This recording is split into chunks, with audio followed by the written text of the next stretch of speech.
Welcome to the It's Not That Hard to Homeschool podcast, where homeschooling is made easy and enjoyable. Hey there, homeschool heroes. I'm Lisa Nearing, your host and fellow homeschooling adventurer.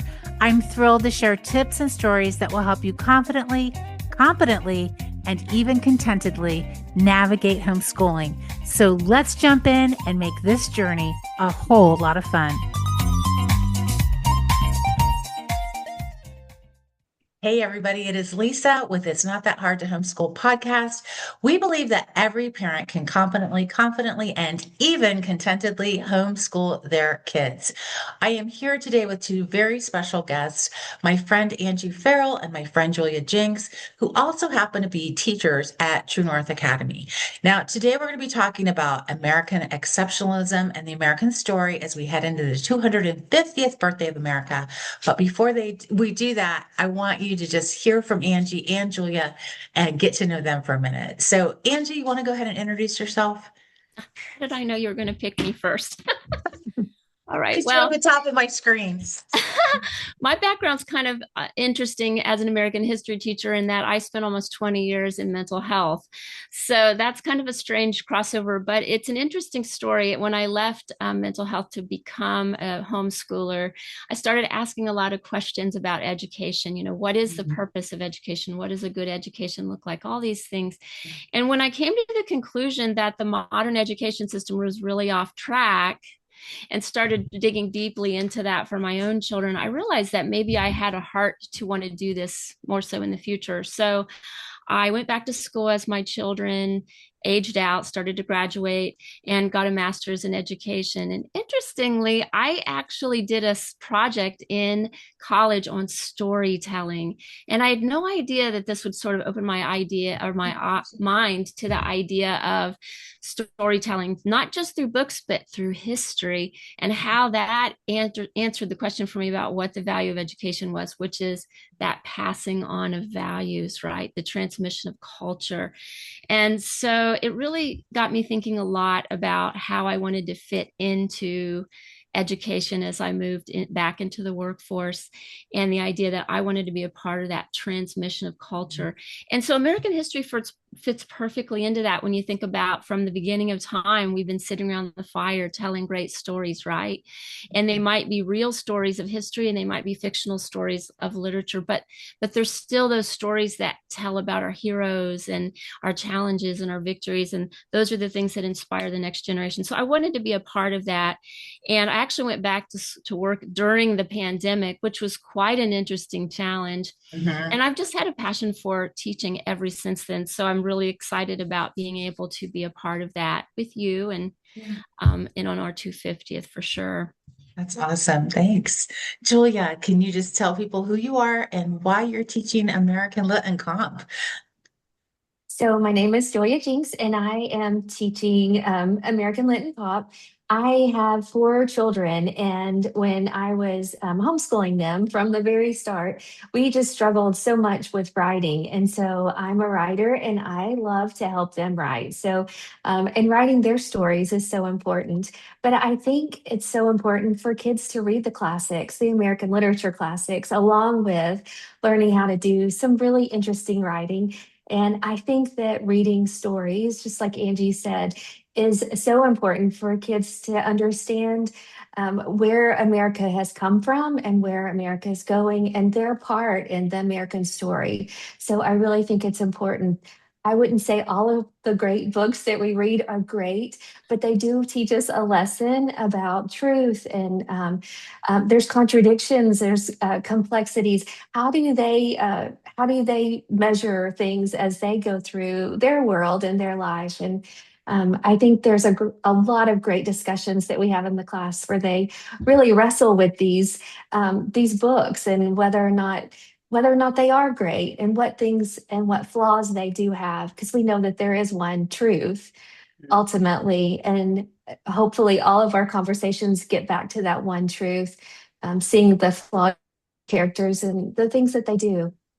I love that. Julia, you failed to mention that you're a former news producer and you have written for HGTV. So I think that you bring that richness to your classes that a lot of us don't have that perspective.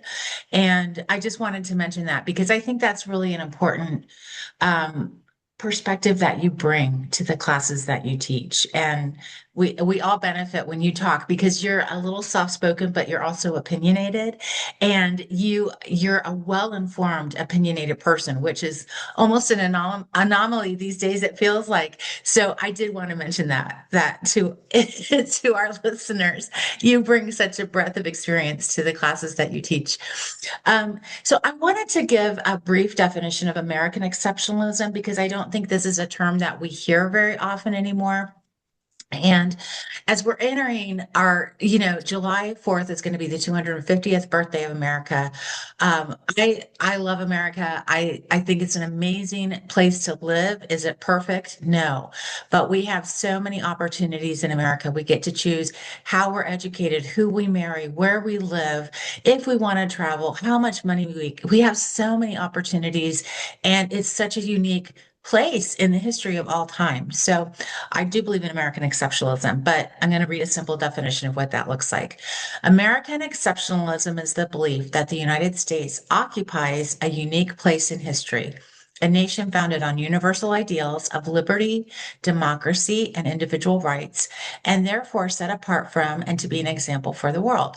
It can inspire pride and purpose, but it also raises uncomfortable questions about blind spots, contradictions, and who gets to define the American story. Which I think it's interesting that you guys both mentioned the story and how important story is. So, do you both believe America is exceptional and why? And can we continue to be exceptional even in this global post-empire, post-modern, post-2020 world? That's a lot of posts. Want to go ahead with that, Julia? Sure. So I think America is exceptional because it is not flawless. We have gone through some really, some big struggles, and we see those in the stories that we read in American literature, like slavery and racism, and just learning how to see everyone as an equal almost. So I think the greatest part is just to see the broken people and the redemption of how broken societies can be restored throughout the process of our growth through the American life and American dream. I mean, it's really so young when you go to other countries and you see how old all of these other places are to see that we do have something really special. But we're still working and we're still growing, right? And I do believe that there is a chance for us to be exceptional at some point. Yeah. It's interesting you said that because you just got back from a trip to Italy too, didn't you? So you really saw an ancient culture and then to come back and compare and contrast it. That's an interesting thing to do, isn't it? It definitely is, yes. Yeah. Yeah, 250 feels so old, right? Yeah. Until you go to some place that's been around for a couple thousand years. Yeah. Just to add to what Julia said, I think the big thing that makes America exceptional is our Constitution. It is still the longest standing governing document in all of history that's still active, right? And because of what America guaranteed in our Bill of Rights, it really did become an example to the whole world. It's like freedom started here and it took off as a result of that. Our vision of our founders, right? The things that are enshrined in our Constitution are so valuable to every single person who partakes in them. And the thing that's interesting about our Constitution is it's a living document. So it has grown with us, it has aged and improved with us. And so when you think about fulfilling the idea of exceptionalism, the pilgrim's view, right, of the city on a hill, our Constitution has evolved as we evolve as a people.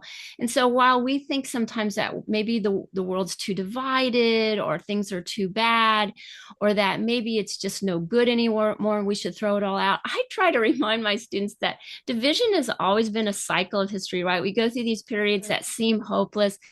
And then, as Julia said, there's brokenness, but then there's redemption.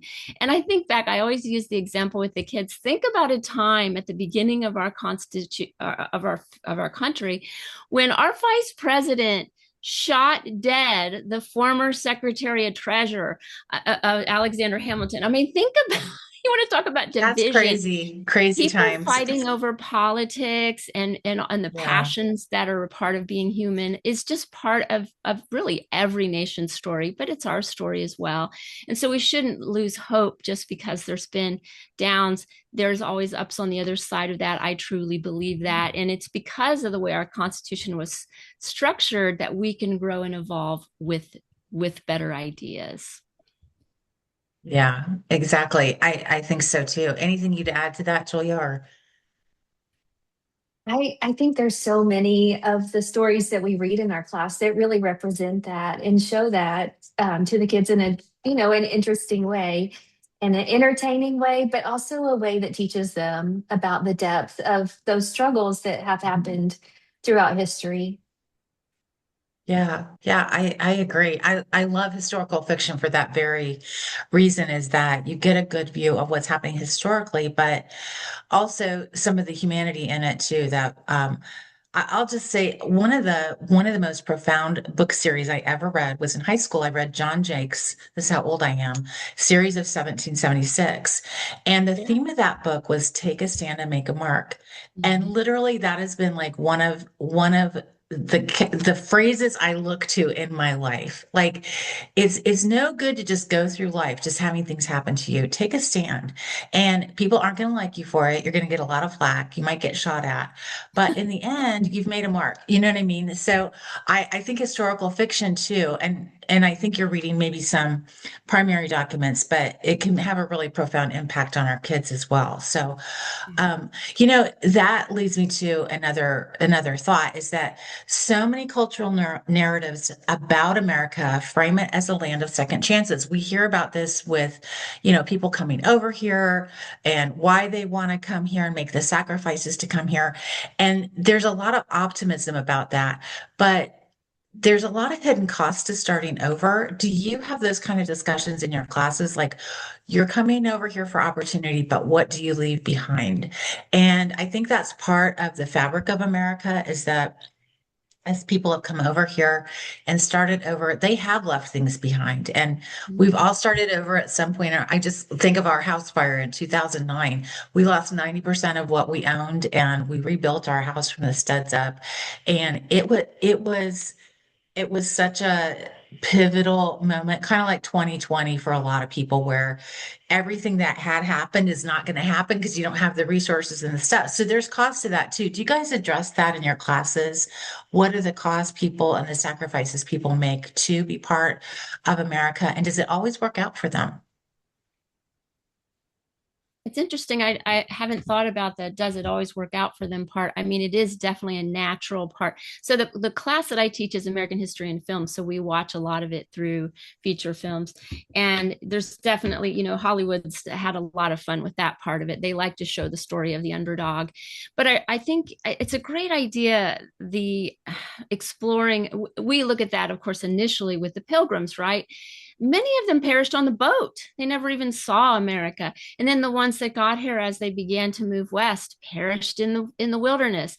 We had entire um, settlements that just went away and no one knows exactly where the people went. So there was a great cost and a great risk.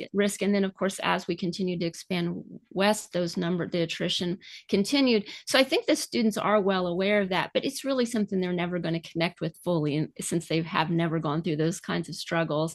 But Yeah. I do think they appreciate that what they were coming from, the chaos of what they were leaving, was worth it to them. It was Mhm. that big of a change. And so I think that's a great message, even when you think about it from a meaning of a believer for our faith, is that what Mhm. are we willing to leave behind and to count dead in order Mhm. to look to something new.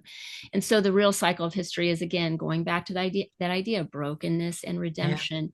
And I want to say one more thing. There's this myth that we study history so we won't repeat. Yeah. And at the beginning of history, we talk about that. And I always ask the students, why do we study history? And they all say that, right? Which Yeah. is what you would expect.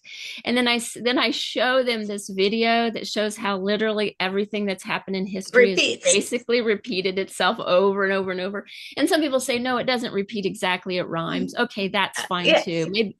That's Maybe awesome. that's true. But the idea is that people really haven't changed. Yeah. And so the real value of history is just sort of figuring out who we are and what our Yeah. values are, because we will continue to be human and continue to do the same things over and over and over in Yeah. history. And maybe we'll glean little bits that'll keep us from repeating maybe big missteps, but generally it's more of a personal experience. I don't think globally mankind has figured that out yet. We just Yeah. kind of keep stepping in the same pothole. So Yeah. anyway, I'll let Julia say what she thinks about that. When I think that we read a lot of stories in American literature that do show maybe not a second chance, but show that redemption.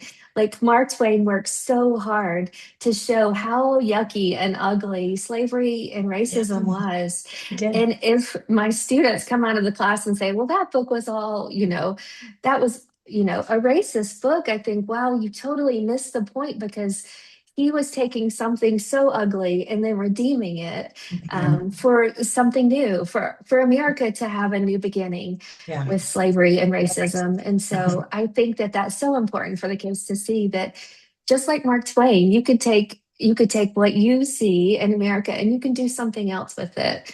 We Yeah. use lost tools of writing in my class, and so there's lots of questions and thinking through, should this person have done this, or should we question this part, and is this right? So I Mhm. do think that that gives the students a real chance to see up close some things that they can pull, some lessons that they can learn, and some things they can pull from that. I love it. I love the skills you use in Lost Tools, because it is critical thinking tools that you can use. We have used Annie charts for years in our home for different situations, but you touched on something really important, and that is that history contextualizes. And Angie, you touched on this too. It contextualizes. So our kids are not just dropped into the universe for no purpose and meaning. And we're seeing such a rise in anxiety and depression amongst our youth. I think it's because they don't have a solid context of why are they here? What is the purpose of their life? What is the meaning of their life? And history shows them that even the smallest character has meaning and purpose, even if it's a plot twist kind of thing, but a plot device. But I do think history really contextualizes things for our kids, both in the past and now. And, science fiction can even do that for the future. So helping our kids understand the importance of history in that way, even if we don't state it to them, can really provide some purpose and meaning for them in an age of true anxiety and depression amongst our kids. So I love that you touched on that. You also touched on something I want to really talk about, because, there's, as we enter this time of celebrating America and its 250th, we're going to hear a lot about patriotism, and it's tied up in mythology. And if it's tied up in the mythology of our country, does that even make it important? Is it worth it? Is it worth being patriotic if it's just all a myth? And I have real opinions about that. What do you guys think? The myth of America, and tying it into patriotism, and what should we do with all of that, and how do we address that with our kids? I think we have to study history, warts and all, right? But we also have to understand that humanity is always about trade-offs. And so when you think about, okay, the first conversation we have in class is America stolen land, right? Mm, What happened when we came to America, we being our founders, and they displaced the people that were here, correct? And so, wasn't that a cost, a great cost, a very inhumane situation and a cost? Was there a benefit? Yes, there was a benefit ultimately to the entire globe. But yeah, it didn't come without cost, and we don't diminish that and we don't forget that cost. Same with slavery. That was a huge cost. Did we pay for that? Yes, we shed our own blood in the most bloody war of all of our history for that sin. And so, again, cost as we were forming as a nation.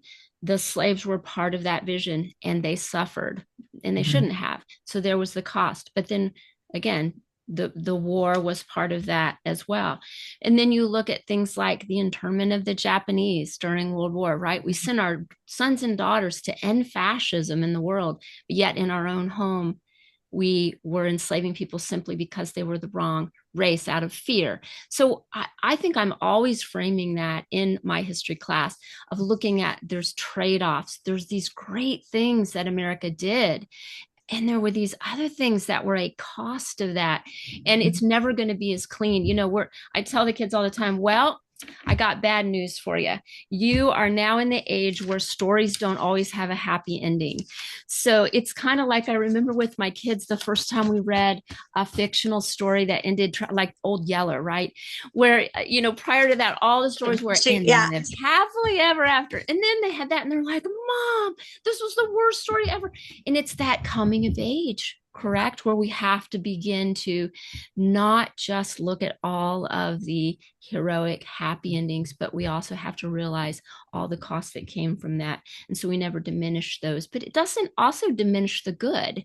I Yeah. think I want the kids to understand that we do live in an age where the good has been diminished and Mhm. the other has been elevated. Both are equally important to look at. And so I'm not afraid to be patriotic or to count those costs as part of the gain. That's the human experience. Yeah. I love it. Yeah. Julia, what do you think? I think that mythology avoids complexity, but I think patriotism seeks truth. And that's really what I want the kids to see is what truth is. Yeah. And we read some stories that I would not be friends with these authors. Like these are not people I would want to hang out with. I would not want to ever. I love Hemingway and I love to read him, but he is not someone I would probably ever have a conversation with. And so I think about when we read these stories that they've written, we're having a conversation with them, but we're allowing our kids to see it through the eyes of truth. We can see their flaws. We can see what they have to say that we don't appreciate or don't like. At the same Yeah. time, we can learn how to have a conversation with others that disagree with us because I believe in this world that our kids are going to they're going to have a lot of people that they disagree with. And I think they need to learn how to have those conversations. And I think that's so important as we have conversations with authors that we don't really Mhm. particularly like, but they do teach us.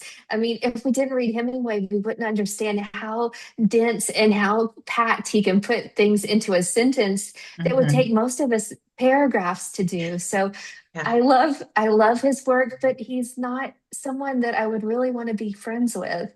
So I really do think there's a very interesting, important part of reading American literature and the classics for that reason. I love it. And I love that you said that. And I really appreciate that you said myth kind of diminishes the nuance.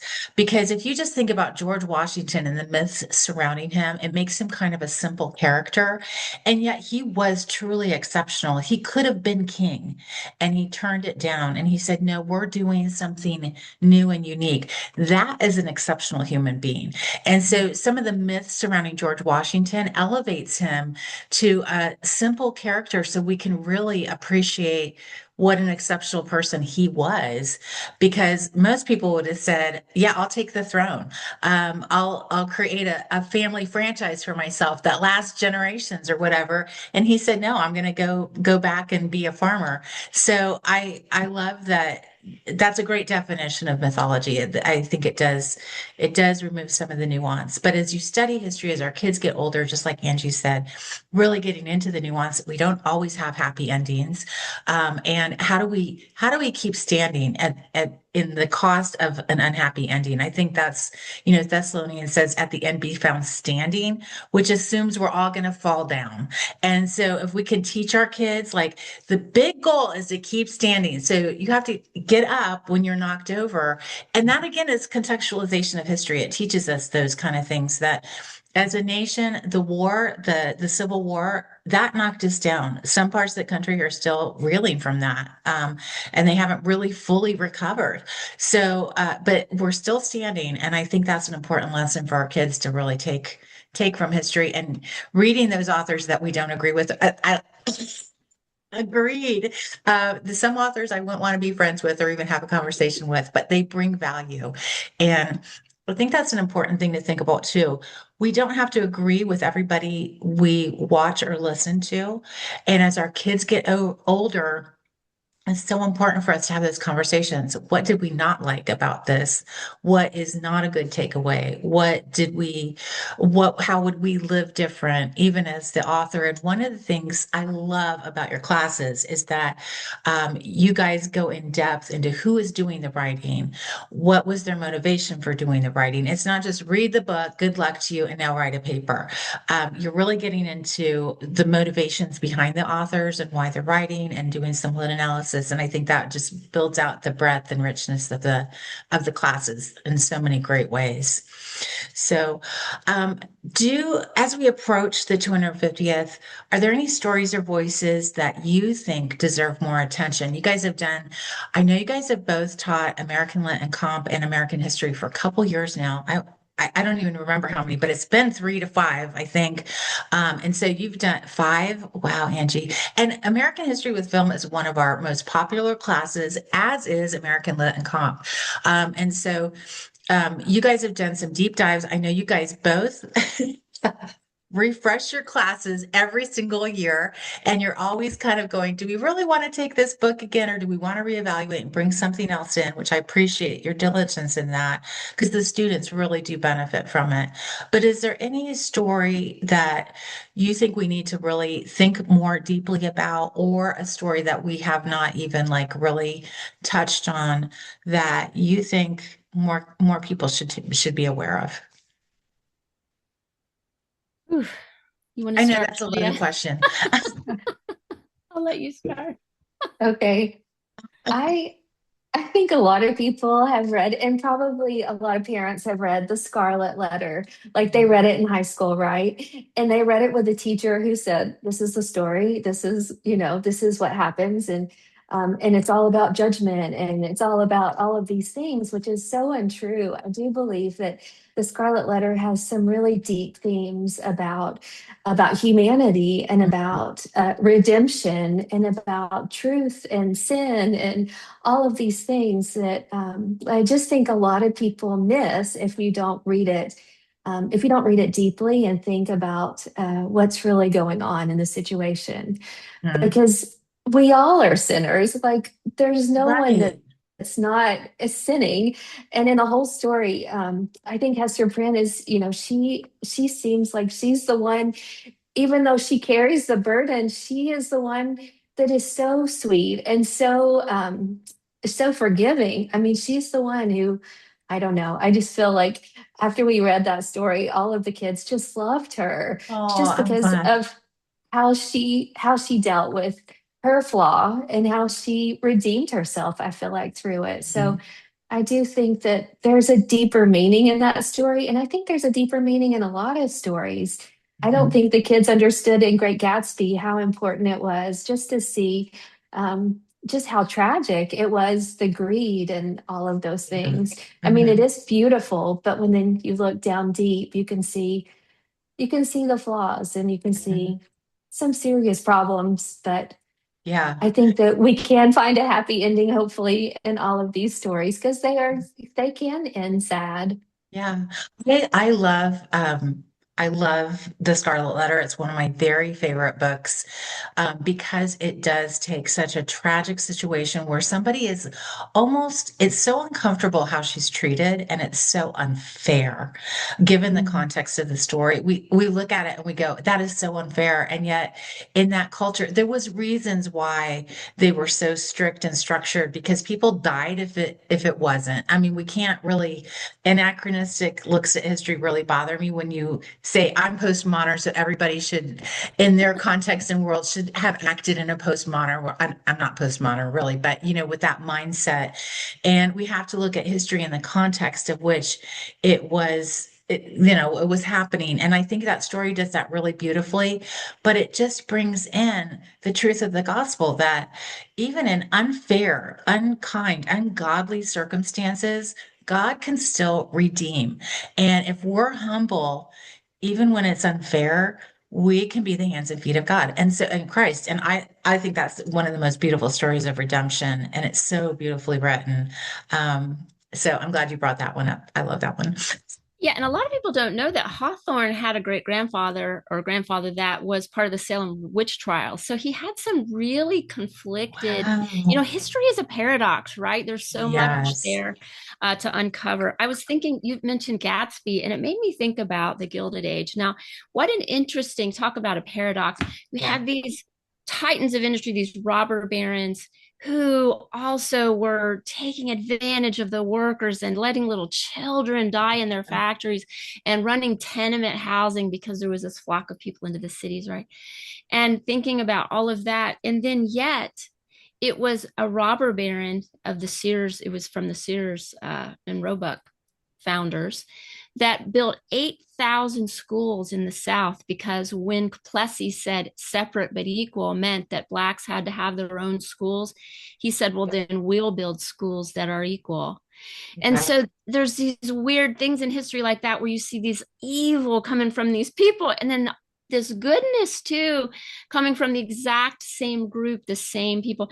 And that same foundation that he started that built all those state-of-the-art schools in the South funded Mr. Rogers. Aw, I And love so, it. right. And so Mr. Rogers, I think, is kind of one of those redeeming voices of the ages because For remember, sure. it was Mr. Rogers that always spoke so kindly about everyone and who taught the children to just love each other and to Yeah. just be good. And he told them that it was okay if they had feelings, right? And he just did all these great, he was such a positive person. And Yes. what did his mother tell him? That when tragedy strikes, to look for the helpers. Yeah. Those are the kind of voices I feel like there's a little bit of shortage of those in our modern era, but we can discover them through movies and film and books. They have Yeah. lived forever because of that. And Right. so, in that way, Julia and I are so lucky because we get to continue to share those voices Yes. with the kids, and they can see and they can stand on the shoulders of those individuals and do even Yeah. greater things, I think. I think you bring up an interesting point because right now there's the rise of the anti-hero. I actually wrote a blog post about it because the Yeah. anti-hero bothers me. It disturbs me. It's teaching our kids that the bad guy is the hero. And I do think, we have heroes because we want our kids to emulate the good and the beautiful and the true. And I just remember we went to see the Mr. Rogers movie. And there were people crying in the theater, literally crying Right. because it showed that his compassion and his humanity It was in deep. such a beautiful way. And I think there are a lot of helpers in the world now, but they don't get amplified. Those voices do not get Yes. amplified. And Yeah. the anti-hero voice gets amplified, and that's the loud voice. And we all are overwhelmed with so much input.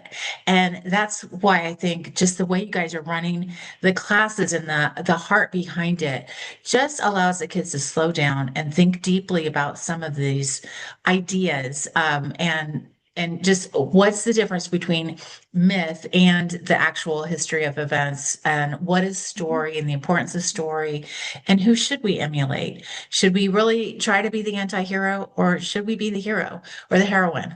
I think those are really good questions, and I'm a fan of Mr. Rogers. Like, he was part of my childhood, so yeah.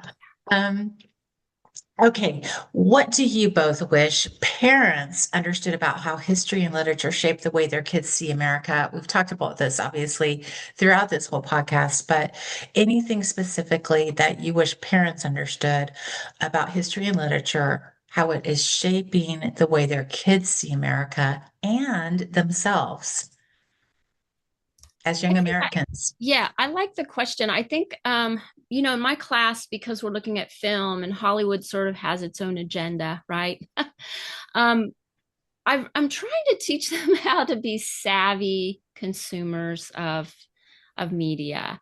And so I guess what I want the parents to know is that every book, every film has, I don't want to say agenda because that makes it sound sketchy, but every author has something they want the viewer or the reader to take away. And I want children to understand how worldview is impacted by that. And this idea that we really need to be savvy consumers of those pieces of Mhm. media. We need Yeah. to be able to know how to ask the question, what is the author trying to teach me? And I don't want the parents to necessarily think that means that we have to live in a bubble where we only choose stories that are perfectly aligned with our vision. But I mean, I don't want them to avoid those resources that disagree per se, but maybe the ones that strive to undermine truth and Mm. wisdom, and the ones that clearly are designed to undermine the concept of goodness and objectivity. And we can do that. We can learn to be really savvy consumers of those stories, Mhm. and therefore evaluating worldview, learning how to ask ourselves the right questions, and learning how to see the answers to those questions. I think that will make both the children and the parents better consumers of all those things, because that really is the whole purpose of storytelling, right? There's a message, Yeah. and that's what I want parents to really understand as they look at these materials. That's excellent. Yeah. Anything, what would you add, Julia?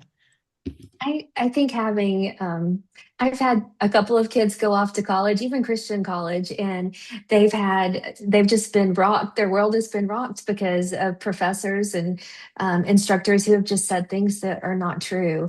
And so Mhm. I think it's really important that parents really delve into what is true in high school and read things that maybe they disagree with and try to look for truth, like Angie said, through those things so that when they do read things later on or when they read books for entertainment later, that they can pick out those things that they agree with and they'll hold on to, and then those things that they can just let go of because it's not truth. And even if the world tries to tell them, or even Christian people try to tell them one thing or another, they'll know the truth because they've Mhm. read it and they've understood it in high school, and so then they can use that later on in life.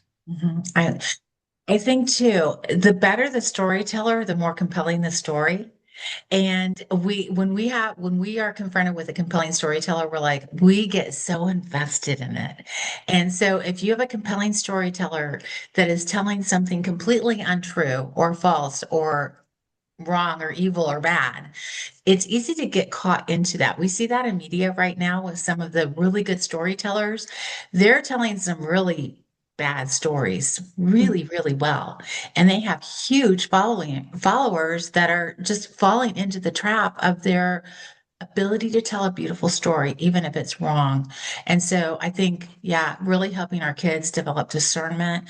That's part of, I think that's part of literary analysis is really developing that sense of discernment. And, I hear this all the time from parents. Well, if we do lit analysis, it's going to take away from the enjoyment of the story. But I know we're all shaking our heads going, no, it gives your kids skills so that they can really analyze and enjoy the story at such a deeper level. And it's the critical thinking skills again. Also, it develops communication skills because now you can tell why you like the story or why you didn't like the story. And so, yeah, anything you want to add about lit analysis, I think it's like the scientific method. It's one of the top 10 tools you have got to teach your kids while they're growing up, in my opinion. Any other thoughts about that? When some, I guess a couple of the kids at the end of the class, they were like, "You let us like not like things," and I was like, "Of course." You have to not like things. Like you're not.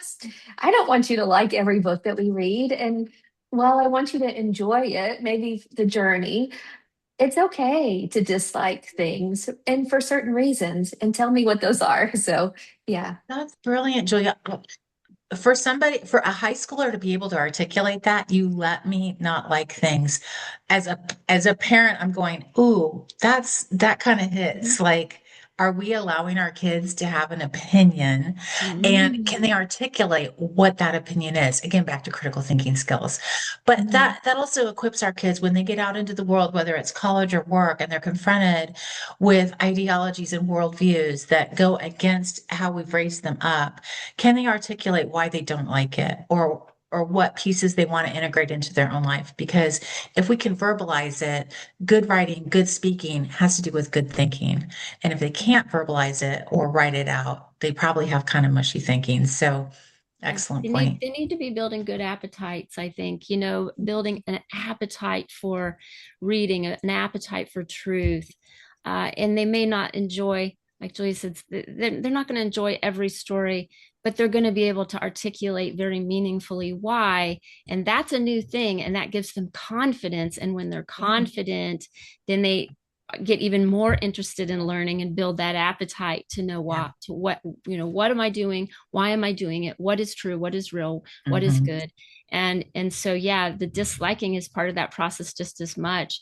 I think modern education is a lot about compliance, and I hate to say it, but I think most teachers are great people, but there are certainly a number of teachers out there who are ideologues, who are trying to get students to think a certain way versus just teaching them how to formulate ideas and thoughts on their own, and to critically consider their viewpoints, and to be willing to dissect why they believe what they believe, is going to be important, so they don't have an experience like Julia described, where they go off to college and as soon as it's challenged, they give it up because they don't know why.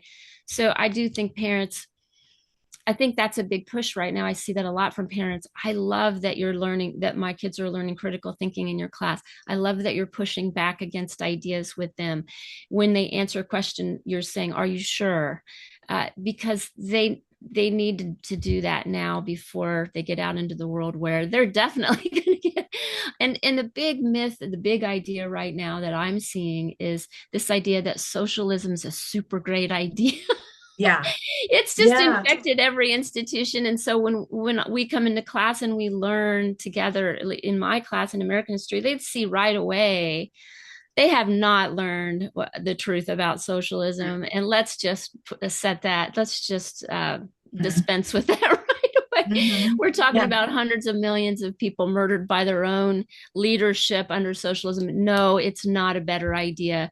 But how would you know the difference if you didn't get time to dissect that? And so I do think the public schools they pick and choose, and they've selectively taught kids certain things instead of just saying, here's the whole pie, and then and they're smart enough, they can figure that out, what the good pieces are.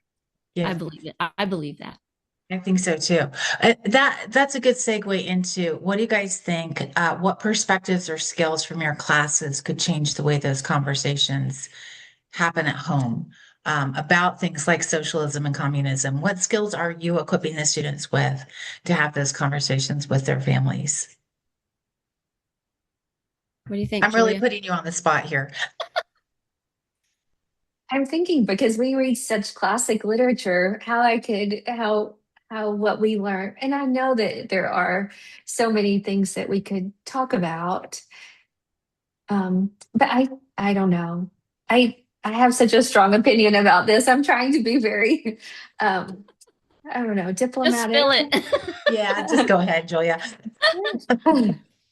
So when I was in college, I went with our church, and we went to, I didn't realize it, but how soon after the wall fell, we went to Romania, and it was just, there was so much darkness, and it was just such a place that needed redemption, right? And I just wish every student could go to a different country and see how great America really is, for our freedoms and our rights and all that we have and all that we've been given by our founding fathers. What a gift to live in such a great country. That's a great, I had two students in my class this year, Julia, whose parents were from Eastern Europe, and they were living there when they were children, when the wall came down, and sometimes those students would speak in class because their parents had definitely educated them to that. And you're right, some things are difficult to articulate in a classroom because you need that firsthand connection. But I think that's another reason why storytelling is so important, because we can vicariously live through those characters, and it does develop empathy in that way, rather than just telling them, hey, this happened. Did you see that this was going on? When you frame it in an actual story with a real human being, or even a fictional human being, but just in that way, they step into those shoes. And I think that really, really makes a difference in terms of them retaining the value of that. And so in that way, they can experience sort of the thing that Julia experienced with Romania. So I hope that parents can appreciate that's kind of what our goal is in this setting to try to recreate with their students, that they can get that sense of compassion and empathy for those other human beings. And really, I don't think children can truly understand the present or the future without a strong grasp on the past. Mhm. It just provides the context for literally every subject, every topic, every area of life. There really is Mhm. nothing that doesn't relate. And it really helps us uncover kind of who we want to be, what our purpose is. And honestly, I think even with all the negatives and difficulties from the past, looking at the Scarlet Letter and injustices, I think it actually gives us hope and purpose, Mhm. because Yeah. we get a sense of what we want to do to make Mhm. it better. And what a great thing. You're right. This generation, I think, feels disconnected from that. I think social media has done that, of course, but this they can reconnect with in that way. And so it makes me eternally optimistic. Yeah. I want to mention a really great tool, and you guys have brought up pieces of it as we've talked, and that is the five common topics. Because I think the Mhm. five common topics gives us a great way to really look at history and literature. And that is, if I can remember them all, you guys can help me: relationship, authority, definition, compare and contrast, and circumstance. And we Very have an good. ebook at, yeah, Rad CC. We have an ebook at True North. You can go download it. I think it's free, or if it's $1.99. There's unit studies in there. One of my sons helped me write it, but we really go through how to use the five common topics for every subject. And it's perfect for lit and history, because you can really, it's kind of like a basic lit analysis of what's going on, what's the context, compare and contrast. How do you compare your life to Hester Prynne's? Wow, so many differences, right? And so it's a really great simple tool. It's a simple but super effective tool, like literary analysis, like the scientific method. And I think as parents, if we have that, we can apply that to so many different things. Um, I listened to a podcast last night, and the the gentleman was saying when the middle class shrinks, people get very worried, and that's when they turn to socialism and communism. And I thought that was an interesting perspective. I hadn't really thought about that before, because I'm a firm believer in middle class. It changes everybody's life. It elevates everybody. It equalizes, and middle class is such a broad range, from, barely out of, living on the edge to real wealth, honestly. And so I think it's important to look at helping our kids understand the importance and value of the middle class lifestyle, because we are bombarded so much with literature and film that's current about how if you're not just wealthy or living this like designer lifestyle, you haven't really attained anything. But if you look throughout history and all time, as middle class Americans, we live better than most kings throughout all of history. And wow, I've mentioned that in my workshops the last couple of years, and everybody just kind of goes, wow. You can buy a plum in winter. You have air conditioning. I was outside in the Florida sun for 4 hours yesterday during the middle of the day. And let me tell you, I came back, and I really appreciated the air conditioning here and the cold running water and the ice cubes and all the things. So, yeah, the whole socialism, communism, uh, conversation, we'll have those conversations at True North, absolutely. And we'll also say capitalism is really helpful for everybody around the world. So we're pro capitalism here. I just want to, throw that out there, that is, I think it's really beneficial to everybody, and so is the middle class. So, I mean, um, we're the first to have a middle class, right? I mean, when right. Marx cooked up socialism, there wasn't even such a thing. I mean, America is where the middle class began. And I would push back on what he said a little bit, because I don't think it's the shrinking middle class that does it. I think it's the growing upper class, because Mhm. when you have a lot of wealth, then the disparity between classes is Mhm. more evident. And Yes. so it is true, though, when more of those people are absorbed into the middle, the disparity seems less. And so it's optical in a lot of Yeah. ways, because there's always been poor. The Bible tells Mhm. us there'll always be poor among us. And it is our obligation as Christians to always take care of them. And unfortunately, we've abdicated that to the government, which I Right. think is a major problem and a failure. But I'm going to push back on him on that. I honestly think that it's the disparity between the two classes that really cause people to think, oh, this is creating poor people, when in fact There's Hmm. always been that. And you're right, the middle class, 80% of the world still lives below what our just regular middle class is. And Yeah. I don't think people statistically, numbers don't, Right. they're not very, very appealing to people, but we're very, very lucky. And you're Hmm. right, we do live like kings. But yeah, I'm reading this.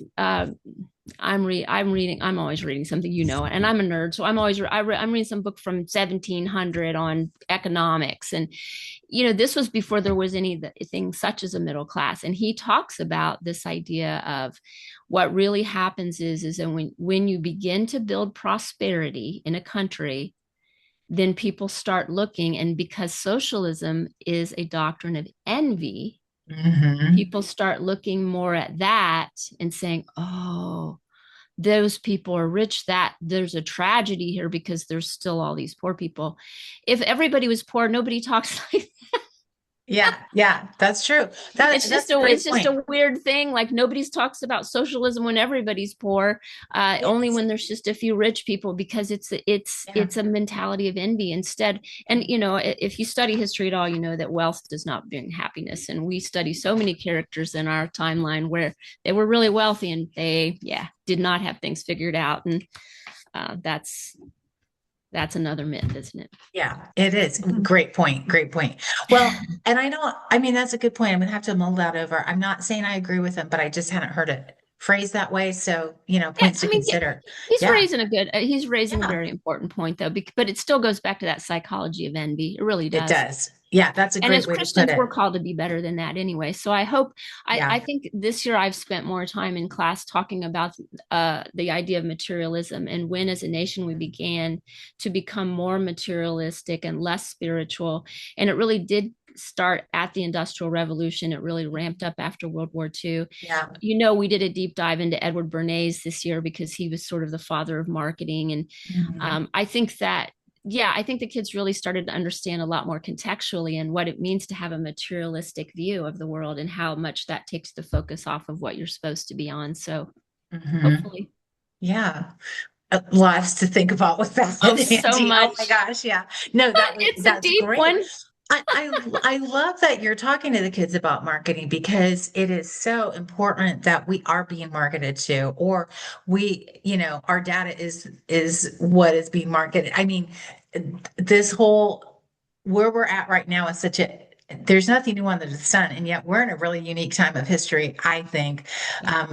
I love history and so I've studied it quite a bit, but I do think having those conversations with the kids, it's important to them because they need to realize that they might be being played. And how do you protect yourself from being played?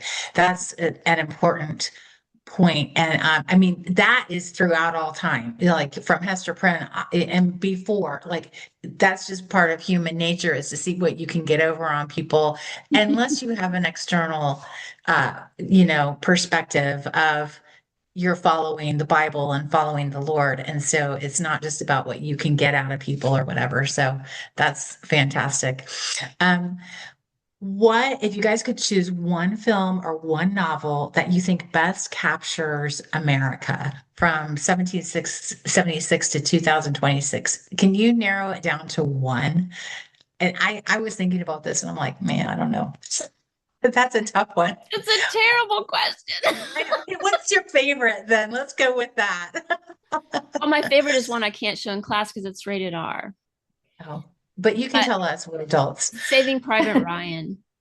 Oh yeah, that's a tough one, but it's really good. And it's Yeah. interesting because in the movie, the main character, Tom Hanks, he actually quotes Lincoln because, their mission is to save this young man because he's the last person in the family. And Lincoln Yeah. had that same thing happen in the Civil War where he had to go and he wrote a letter to the mother. Yeah. And so that's brought back into the movie. So it's this Oh. great tying of these ideas together before and after of the idea that America believes in the value of individuals. Mhm. That is a huge, and we're willing to send 10 people to die to save Yes. one person, but there's a reason why that's an important value. And I think that, Yes. I don't know, that one movie does bring that home very, very well. I think it's not just about that one person, it's about the legacy of the family. If all the sons die, they have no grandchildren. And but And also when he says at the end, earn this, yes, my yeah. students caught that what he was saying there was not just for that man, but for every person who lived after that war to Mhm, live in earning of that mhm. Yeah. death, that moment. I don't know. The fact that they caught that, I just wanted, because I had a couple friends who, couple students who did that as their, they're all allowed to do a film analysis at the Yeah. end of their choice, and with permission, they can do a Yeah. movie like that. And a couple of them did that movie, and they caught it, Wow. and I was like, That's yes. awesome. I So, love it. but I mean that I can't say that's my all time because there's just no such thing. But And it's it's pretty always a powerful. changing list, right? Yeah. Go Julia, ahead, is there Julia. Sorry. anything that jumps out for you?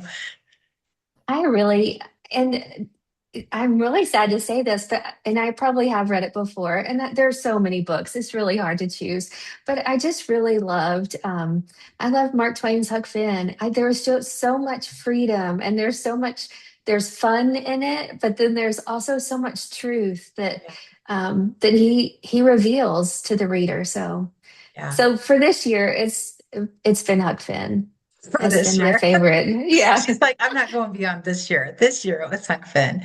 Those are two Yeah. great. Those are great. I love Mark Twain. He's such a quirky author, and he really does bring you into the story. You can, I mean, I grew up in Ohio, but reading it as a kid, you're like, wow, is this what the swamps are like? Like, there's alligator, he's just such a beautiful And storyteller. it's So, hilarious yeah, while attacking such serious topics. I just it his is. And characters he are just so endearing. Yeah. And he teaches so much empathy too. I mean, I think he teaches the reader like how to empathize and how to Yeah. see each individual as a person who Yeah. has so many things, so many qualities. So Yeah. Great pick. Okay, gals, as we wrap up, is there a parting thought you want to leave with parents as they approach American history or Lit and Comp? And especially this year, is there anything that you just want them to realize as they're exploring options for teaching American history or literature and what they should be aware of? Go ahead, Julia. this is hard. I think it's so important for kids to read certain books just so that they understand culture. I think Mhm. in To Kill a Mockingbird, there's like 200 references to Kill a Mockingbird in pop culture. How lost It's are so you if true. you've not read To Kill a Mockingbird? So Yeah. there are books and all over that we read that really help kids back up all of the things that they're going to need Mhm. to live a life and to understand on just on any television show or anything.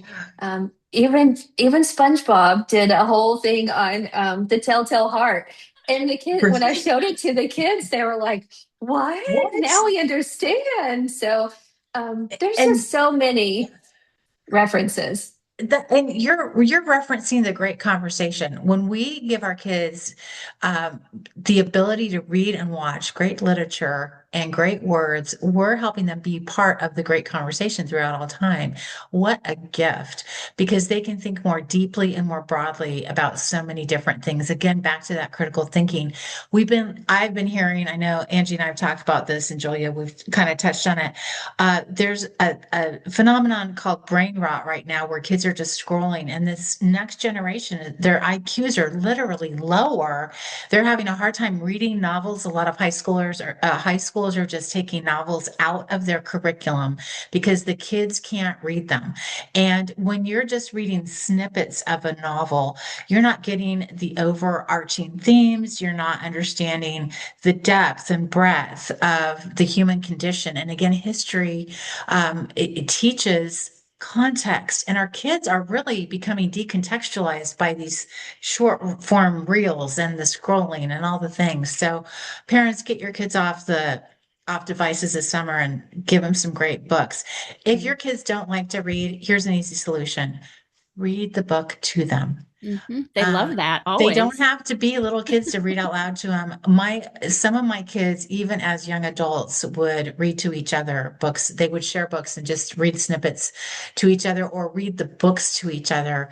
And I think that's really, it's such a bonding experience. You have that shared conversation. One of the things I miss the most from my older sister having passed away is that we used to share books all the time. We would send them back and forth to each other, and I don't have that person in my life anymore. So who do I share the good book with? Well, that's why I always telling teachers, here's a good book. But I think having that context is really good for our kids' brain development. It's good for their personality development. It teaches emotional IQ. It teaches critical thinking, communication. It can be collaborative because, again, you're part of the great conversation. And these are all life skills our kids really, really need in an AI-rich world. They're not going to be behind if they don't learn how to get on a device and scroll.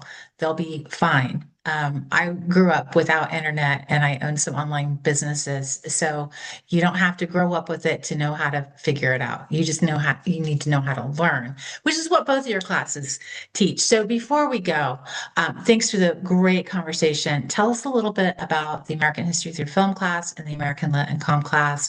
Again, these are some of our most popular classes at True North for very good reason, but I want you to hear from Angie and Julia about their classes.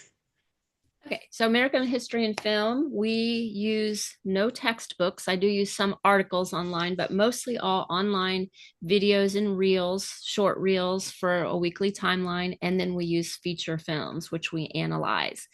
And so all of history is taught through the context of these various forms of film. And the students are asked very deep, critical questions about the films and about the context, about the characters, why they were presented the way they were. And they do this all throughout the year. So by the end of the year, it is absolute transformation that I see in every student in their ability to really articulate the messaging, the value, what they got from the story. Well, I'm basically using literary analysis only on films, and then they do their own analysis at the end. We also do some fun things. We do a campaign ad. The way the year hits right about mid-year, it's the election of 1848 when it was like mudslinging galore. So I said, let's create campaign ads. And so they do their own campaign ads and learn a little bit about that concept of how marketing and politics work. But we also do weekly discussions, and they're very collegiate in that they do a post online for all their classmates to read. Everybody reads each other's posts, and then they respond. And at first they bellyache about it terribly, right? And by mid year, they're like doing so great and loving it and really replying to each other and answering questions. And I think at the very end, the feedback that I get is always, I really didn't want to do that. And at the end, I really appreciated how you made me think about history and not just answer fill in the blanks. So that's what we do. We have a lot of great rich discussions in class, and we have some normal stuff that we do too, quizzes and study guides. But we try to really take that framing of film and make it central and just have some fun with it while we're learning some pretty deep and hopefully inspiring things too through our American timeline. I love it. What you just described is why it's one of the most popular classes at True North. Thank you. Okay, American Lit and Com. Julia, you've taught this class for a couple years now. I have. I think it is so much fun. So we read all the great classics. We read The Scarlet Letter. We read Gatsby and Huck Finn and To Kill a Mockingbird and The Old Man and the Sea, which the boys love, the fishing story. But we do mock trial, which really helps set up a lot of the lost tools of writing, the questions and the debate of. We do mock trial. We put the narrator of the Telltale Heart on trial, and the kids love that. They just beg to do that. It's so much fun. We do a radio show with The Great Gatsby. We have each of the kids play the four main characters, and then the rest of the class act as a radio show and pelt them with questions like, "Why did you let her drive the car?" and "What were you thinking when you did this?" Which also helps the kids generate questions for essays as well.